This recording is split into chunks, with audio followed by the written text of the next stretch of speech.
ॐ तव कथां तप्तजीवनं कविभिरीडितं कल्मषापहं स्मरणमङ्गलं श्रीमदाततं विगृह्णन्ति भूरिदाय नमः। श्री रामकृष्ण वचनम।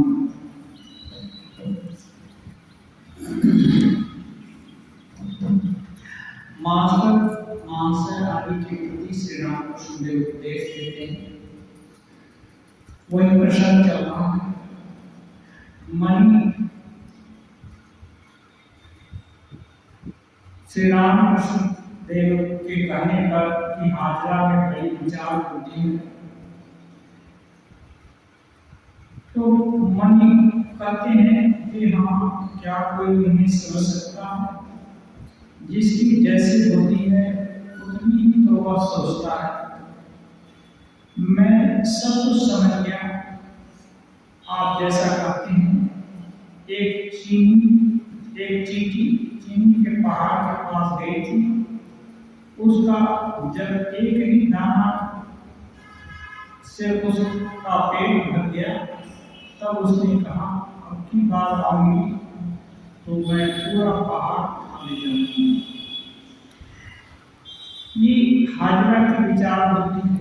वो कुछ वेदांत ग्रंथ पढ़ी, इसलिए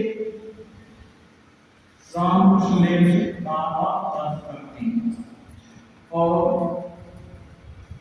ब्रह्म वस्तु, ईश्वर वस्तु, विचार की वस्तु तो नहीं। तो रामकृष्ण देव इसको बहुत सहज उपमा से बोलते हैं। मनुष्य की सामर्थ्य, जीव की सामर्थ्य एक मानो चींटी के समान, और ब्रह्म वस्तु चींटी के पहाड़ के समान। इतना वैषम्य है, फिर भी मनुष्य सोचता है कि इतनी बड़ी पहाड़ को हजम कर लेंगे या अपने बस में कर लेंगे। ये कभी संभव है? इसी प्रसंग में मास्टर महाशय हेडिंग देते हैं, क्या ईश्वर को जाना जा सकता है? उपाय बताते हैं, एकमात्र शरणागति। श्री रामकृष्ण देव इसी विषय में आगे प्रश्न उठा रहे। श्री रामकृष्ण देव कहते हैं, कौन जा सकता है? मैं जानने की चेष्टा भी नहीं करता। जो ईश्वर को जान गए हैं, वे उनका संपूर्ण क्या है ये जानने का प्रयास नहीं करते, क्योंकि वो जानते ईश्वर अनंत है। फिर उनका सब कुछ जानने का क्या जरूरत है? मैं केवल माँ माँ कहकर पुकारता हूँ।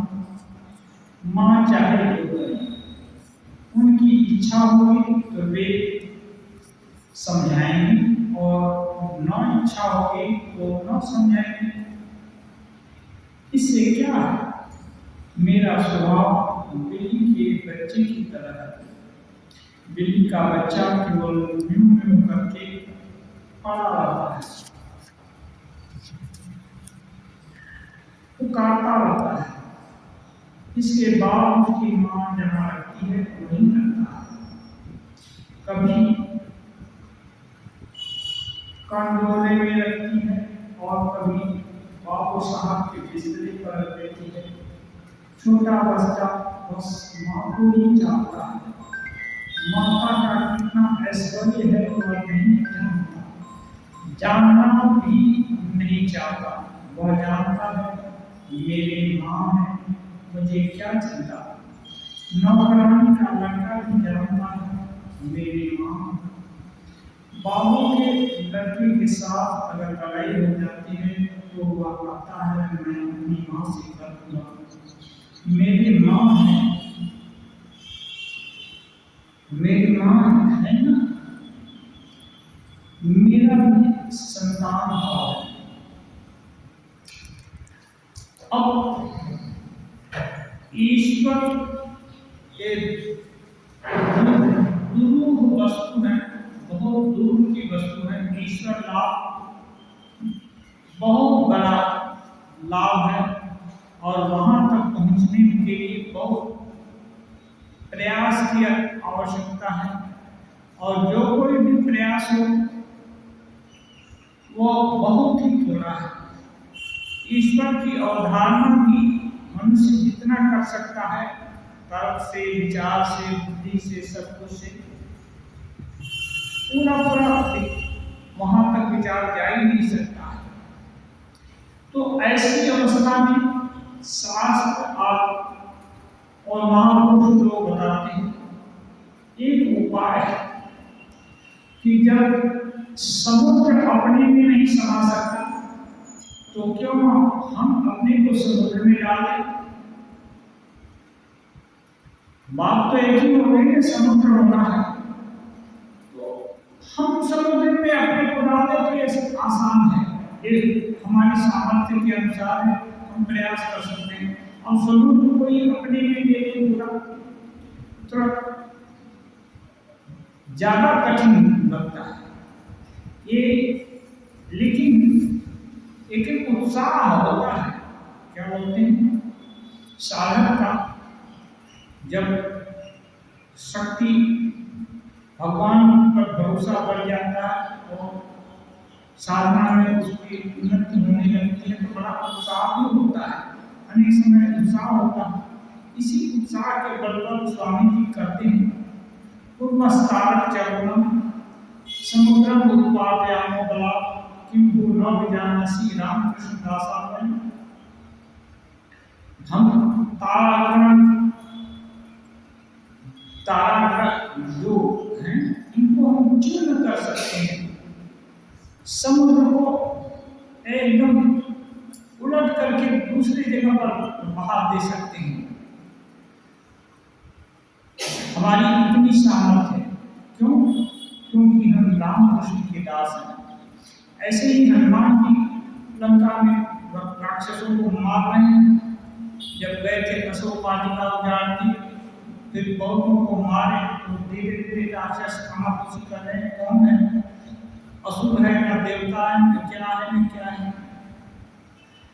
तो हनुमान जी चित्कार करके बोलते हैं दासो हम रामचंद्र से राम से अकृष्ट करना, मैं राम जी का दास हूँ।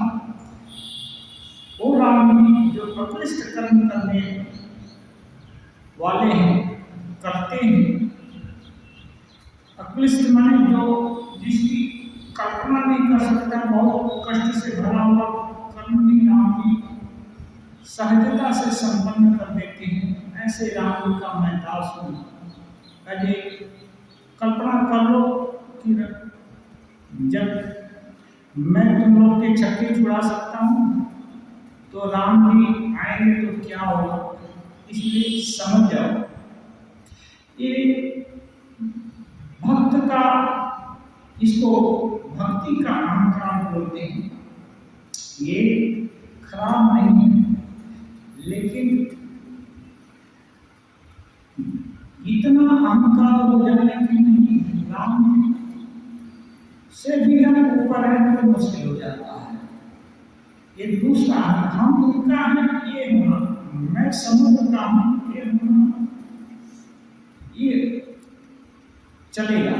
लेकिन समुद्र मेरे अंदर है या मैं समुद्र को बस में कर गया हूँ या मेरी सामर्थ्य के अंदर है, ये थोड़ा कठिन है।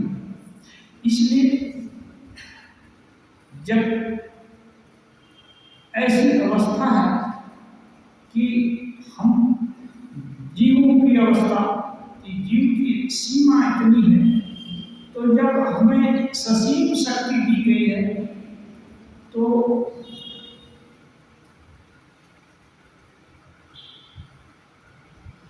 अच्छा और सटीक उपाय इसमें खोज लेना पड़ेगा। वो जरूरी नहीं है बड़े बड़े प्रयास से बड़ा काम सिद्ध हो। बुद्धि और कठोरता से भी बड़ा काम होता है। जितनी सामर्थ्य दी गई है उतने सामर्थ्य का यदि पूरा प्राणपण से प्रयोग हो रहा है ईश्वर प्राप्ति के लिए, तो ईश्वर देखते हैं। श्री रामकृष्ण देव कहते हैं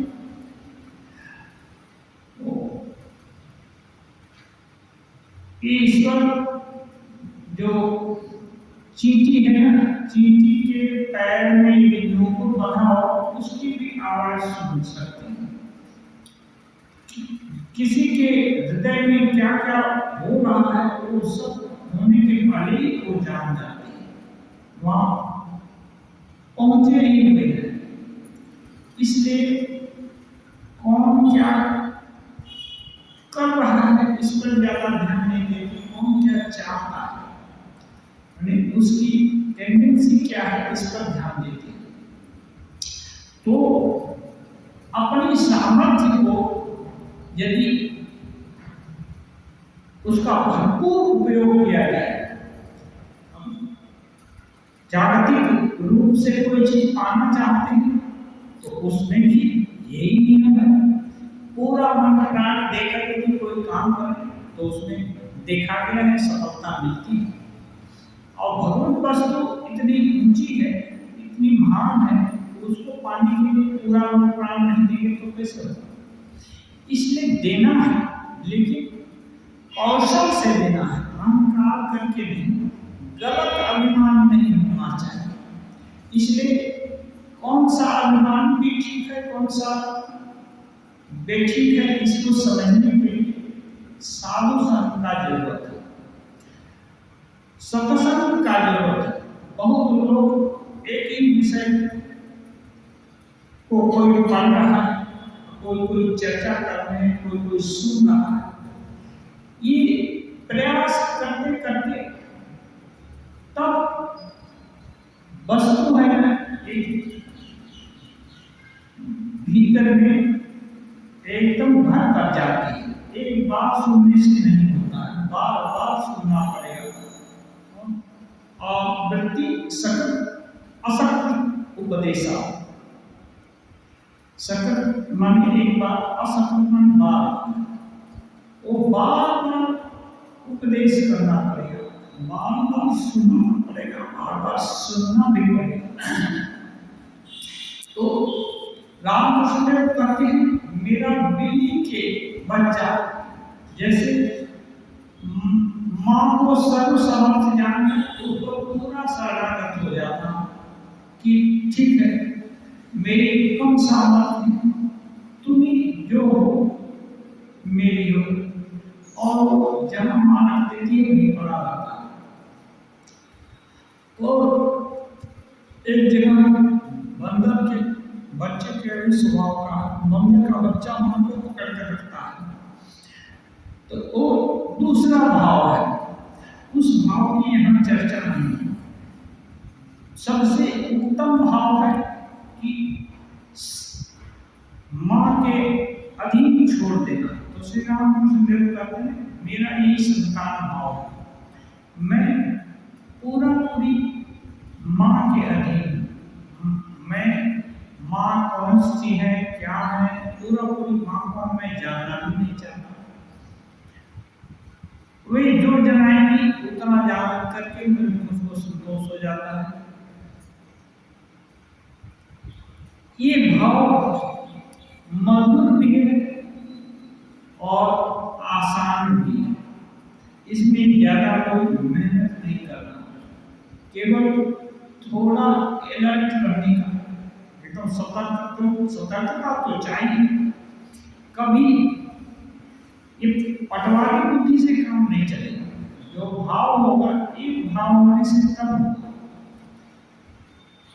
जब कोई सुविधा मिलेगी तो हम, और असुविधा मिलेगी तो वो ऐसे करने से नहीं होगा। मां तो हर समय मां, श्री रामकृष्ण देव जितनी भी उच्च तत्व की बातें करते हैं, स्पेल बाउंड होकर सदैव सुनते हैं,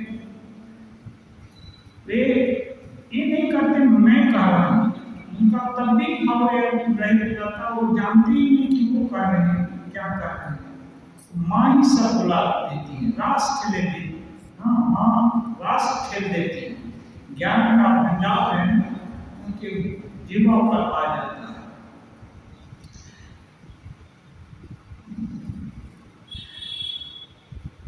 इसको समझाने के लिए पीढ़ी का बच्चे का उदाहरण है, और दूसरा ये भी कहें नौकरानी का बच्चा।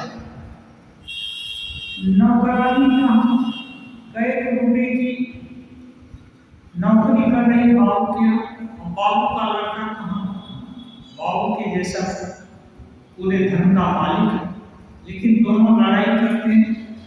तो कभी कभी बच्चा नौकरानी का धमकाता भी है, मेरी माँ है, मैं माँ से करूँगा।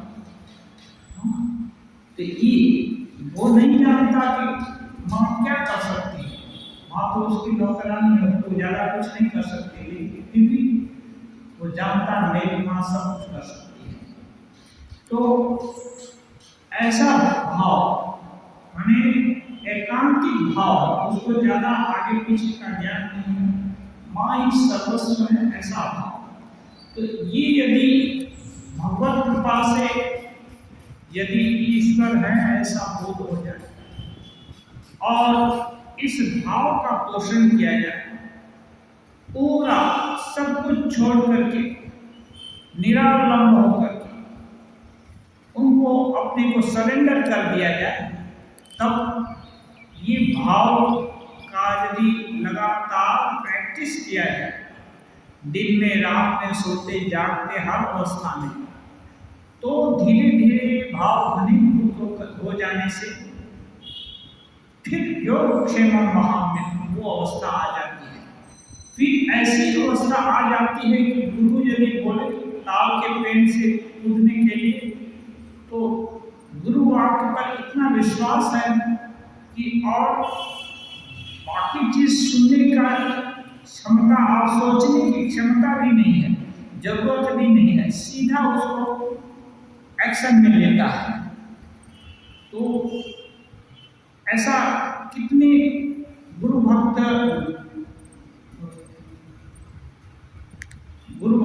लोगों की कहानी में है, अपना ही है। ये जो स्वामी जी नित्यानंद महाराज थे, उनको एक गाय लाने के लिए बोले थे, गंगा के उस पार से बेलूर मठ के लिए एक गाय आएगी कलकत्ता से, खरीद कर नौका से ले आएंगे। अब नौका पर गाय कभी चढ़ी नहीं, बीच धार में जब नाव गई तो उस भड़क गई और जंप लगा दिया गंगा में। नित्यानंद महाराज तैरना जानते नहीं थे, लेकिन स्वामी जी बोलते थे रस्सी पकड़े रहना। अब गुरु जी बोल दिया इसलिए इतना जोर से रस्सी पकड़े हैं कि वो भी गंगा में कूदे। तैरना नहीं जानते तो कभी गाय नीचे जाती है, कभी गाय ऊपर आती है, ऊपर नीचे आंखों जब साल है, कितना पानी पिए होंगे नहीं मालूम, और लेकिन छोड़े नहीं। अंत तो बतवा बहुत दूर जा करके इस पार आ ही गई गाय, और गाय तट पर लगी और दूर से मठ के साधु लोग देख रहे थे, और फिर स्वामी जी ने बराना में और उद्विग्न थी क्या हो जाएगा, क्योंकि शिष्य का भाव गुरु ग्रहण कर लेते हैं। अब स्वामी जी खूब चिंतित थे, अप डाउन कर रहे थे। बाद में दूर गए साधु लोग जाकर दौड़ करके गाय को भी उठाए, उनको भी खींच कर लाए, ट्रीटमेंट किया, ठीक हुए। फिर स्वामी जी पूछे तुम रस्सी छोड़ क्यों नहीं दिया, नौका में रह जाते, गाय को छोड़ देते। तो और कुछ नहीं बोले, वो बोले आप बोले थे तो कि रस्सी मत छोड़ना, बस ये है बिना विचारे गुरु आज्ञा का पालन करना।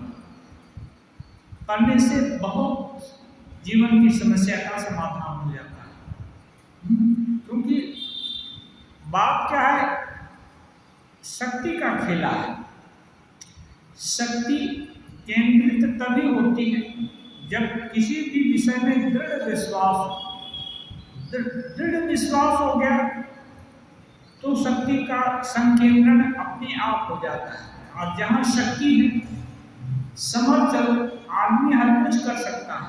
भले ही ऐसा व्यक्ति अपने को ईश्वर समर्पित जानता हो, लेकिन इस समर्पण में भी बहुत शक्ति है, थोड़ी मोड़ी शक्ति नहीं है। जो समुद्र के साथ एक हो गया, अब उसकी महिमा सारा विश्व जानेगा। उसको नहीं मालूम होगा कि समुद्र है, लेकिन समुद्र से अलग रह करके बोलेगा कि तुम्हारे जैसा ही मैं हूँ, तो उसको कोई पता नहीं देगा। इसलिए ईश्वर के शरणागत यदि कोई हो गया तो उसकी, भले ही वो नहीं जानता कि उसकी इतनी शक्ति है या क्या, उसको ये जानने की जरूरत भी नहीं है, लेकिन उसका परिणाम लोगों को मालूम होना है। शक्ति का उन्मेष हो जाता है। तो ये सब छोटे छोटे उदाहरण देकर के श्री रामकृष्ण देव सिखाना चाहते कि ऐसा किया जा सकता है। ऐसा नहीं है कि ये असंभव बात है, ईश्वर को जाना जा सकता है। श्री रामकृष्ण देव प्रार्थना करते थे माँ से, कमलाकांत और राम प्रसाद को दर्शन दिया, हमें नहीं दी। यदि किसी ने भी दर्शन पाया है ईश्वर का, तो अगला वाला भी पा सकता है। यदि कोई नहीं पाया है तो अन्य दूसरे को पाने की संभावना नहीं है। इसलिए ये जो कहानियां हैं, हाँ, ये केवल कहानी मात्र नहीं है, इसका चिंतन उस ढंग से करना चाहिए, उस भाव का, कि वो भाव धनिए अभी नौकरानी का बच्चा मान खुद हो गए, ऐसा भाव, और नौकरा माँ के प्रति इतना डिपेंडेंस, पूरा समर्पण बुद्धि, ये सब का भाव बूढ़ा आदमी भी चाहे तो वो अपने दिल में उसको जागृत कर दे सकता है। क्योंकि भाव कोई बूढ़ा नहीं होता, शरीर के विभिन्न तंतु भले हुए होते, भाव राशि कभी खत्म नहीं होती है, और जो संस्कार में परिणत होगी वो दूसरे जन्म में तब भी जाएगी, जब तक कि मृत्यु नहीं होगा तब तक जाएगी, यानी इसका विनाश कभी नहीं होगा। इसलिए जब भी सोच, अच्छी सोच आए, वो अपनी हो जाए और वो बढ़ती जाए, ऐसा प्रयास किया जा सकता है।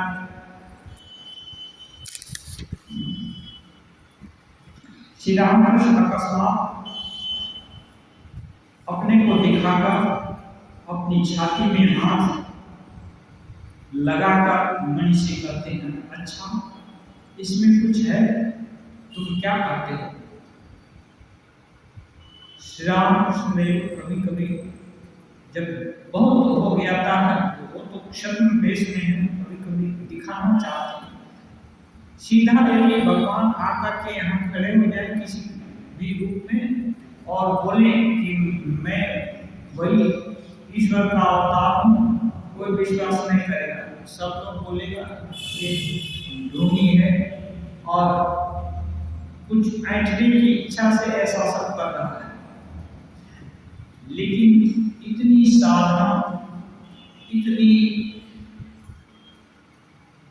सेवा, इसके बाद रामकृष्ण देव देखें कि अच्छे अच्छे साधक लोगों को और ज्यादा विश्वास दिलाने के लिए कभी कभी डिस्क्लोज करते हैं अपने रामचरितमानस में, जानो तो तुम्हें हो ही जाए, सोई देव जनाए।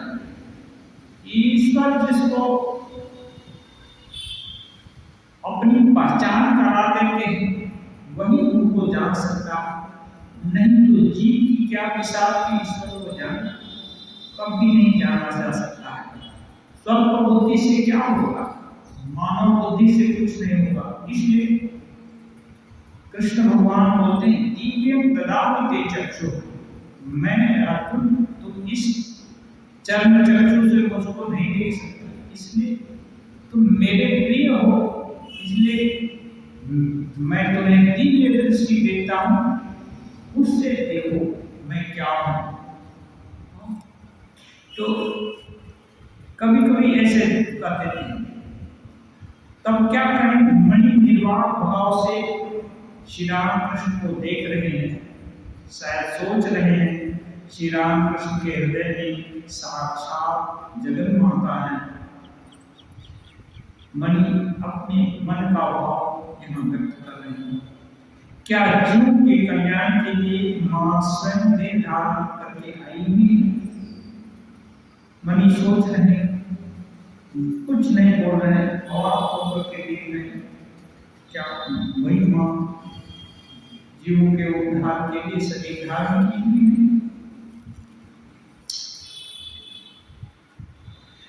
साकार निराकार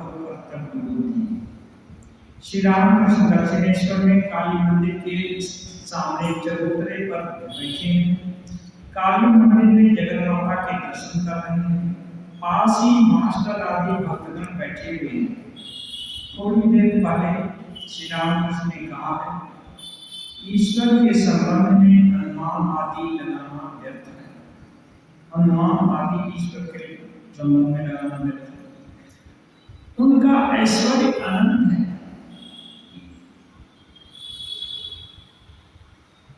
केवल मनुष्य मुंह से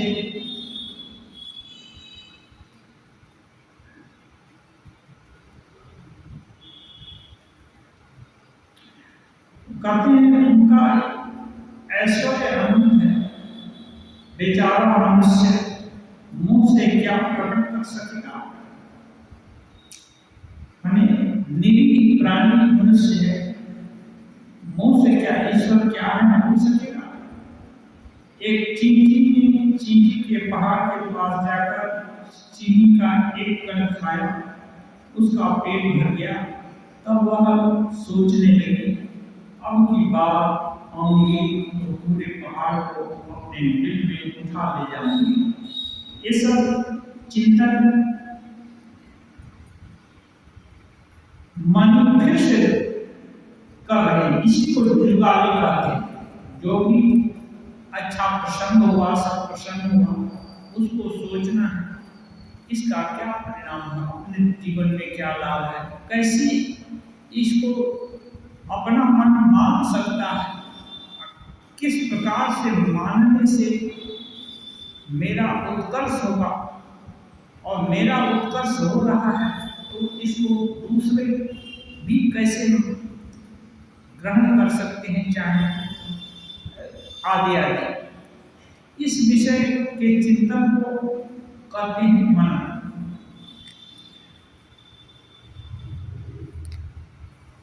उन्हें क्या समझाया जा सकता है?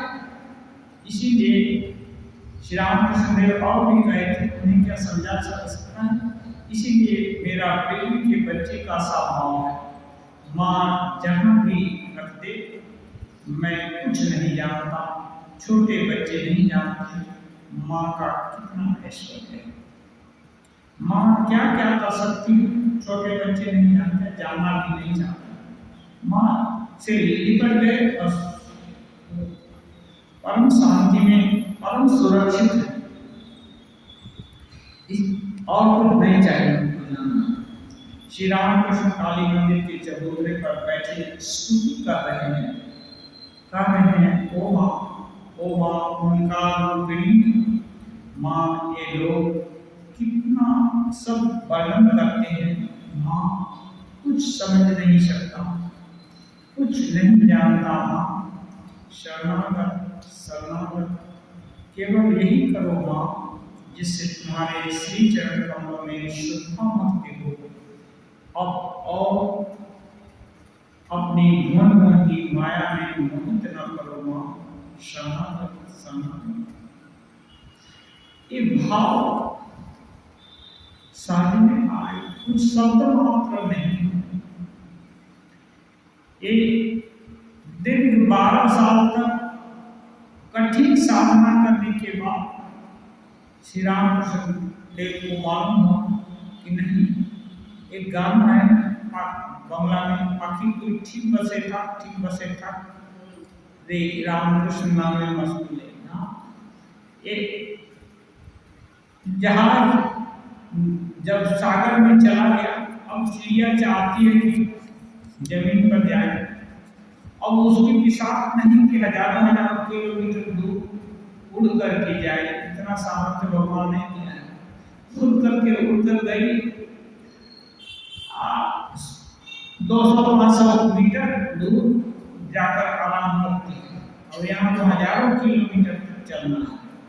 हजारों किलोमीटर की दूरी एक राजहंस को छोड़कर और छोटी मोटी चिड़िया नहीं कर सकती। राजहंस कुछ पक्षी हैं, वो बहुत लंबी उड़ान और बहुत ऊंचाई पर उड़ते हैं, और वो स्पीड भी नहीं होती, मंथर गति से उड़ते हैं, उनको उसमें ही आनंद होता है। वो हजारों किलोमीटर दूर जा सकते हैं, बाकी सब चिड़िया समुद्र में नहीं जा सकती। तो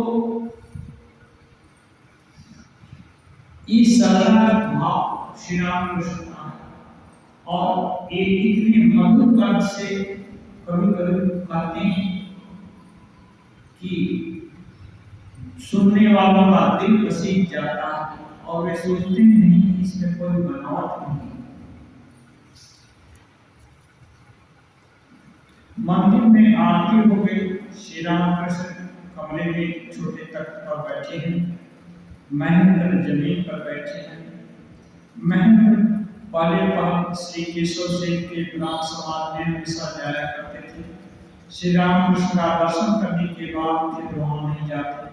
श्री रामकृष्ण तथा जगन माता के साथ वार्तालाप करते हैं, यह देख कर वे बड़े विस्मित हुए और उनकी सर्वधर्म समन्वय की बात सुनकर तथा ईश्वर के लिए उनकी व्यापकता को देखकर वे मुग्ध हो गए। महेंद्र बाबू जो भी ठाकुर को देखा, विभिन्न लोग विभिन्न भाव से देखे और उसमें अपने अपने भाव के अनुसार विलक्षणता पाई। इतना माँ के प्रति समर्पण भाव और किसी के प्रति विद्वेष का अभाव, ये देखने को कम मिलता है। और उस समय तो और भी बहुत सारे विद्वेष, और ये विद्वेष भले ही कहने को आज न हो, लेकिन मनुष्य मात्र की राग द्वेष भय विद्वेष समय ही लगा हुआ है। नहीं तो इतनी लड़ाइयाँ, इतने झगड़े, इतने सब फसाद क्यों होते हैं? ये सब उसी का ही बाह्य परिणाम है। और साधक के भी जीवन में ये सब घटित होते रहते हैं। ऐसा नहीं है कि साधक उससे अछूते हो जाए। तो ऐसी विलक्षण भक्ति यदि दी गई तो उसको देख करके ठाकुर के भक्त लोग मुक्त हो गए। और आज हम लोग का सौभाग्य है कि हम लोग सुन करके भी ऐसा चरित्र ध्यान करके चिंतन करके, इसका चिंतन ध्यान भी किया जा सकता है कि दक्षिणेश्वर में श्री रामकृष्ण बैठे हुए ऐसे भक्तों लोग हैं, ऐसे बातें हो रही है, क्या ही विलक्षण भाव होगा। इस चिंतन किया जा सकता है, और श्रद्धा होने से और जिस विषय का चिंतन किया जाएगा वो विषय धीरे धीरे दिल में परिपुष्ट होगा। और तब देखेंगे कि ये जो छोटा लोग का डे टू डे समस्या होता है, उस समस्या ज्यादा अभिभूत नहीं करें। यही सत्संग का पाठ का और ये आपस में चर्चा का भी लाभ है। ये करते करते करत करत अभ्यास के जड़मति हो सुजान रसवी आवत जानते से पर निशान। भले ही हम लोग कितने ही छोटे आध्यात्मिक आधार क्यों न हो, लेकिन स्वामी जी बोले its soul is potentially divine. अव्यक्त रूप से वही देवात्मा शक्ति जो अवतारी पुरुष सिद्ध महापुरुष लोगों में है, वही हम जीवों में भी है, लेकिन अभिव्यक्ति बहुत कम है। इसलिए उनके पद चिन्हों का अवलंबन करके, अनुसरण करके, अनुध्यान करके, चिंतन करके हम आगे एक एक कदम, एक एक इंच भी बढ़े आगे तो अहोभाग्य है। बूंद बूंद से घड़ा भरता है, एक बूंद भी कम नहीं है। इसलिए जो कोई प्रयास किया वो फल प्रसूत करेगा। यही आज समय हुआ। अगले बुधवार से हम 4:30 से 5:30। हाँ आज ठीक है, आज थोड़ा कल से ओम निरंजनम नित्यमनंतरूपम भक्तात्मपादकविग्रहं वै ईशावतारं परमेशमीड्यं संग्राम कृष्णं शिरसा नमामि।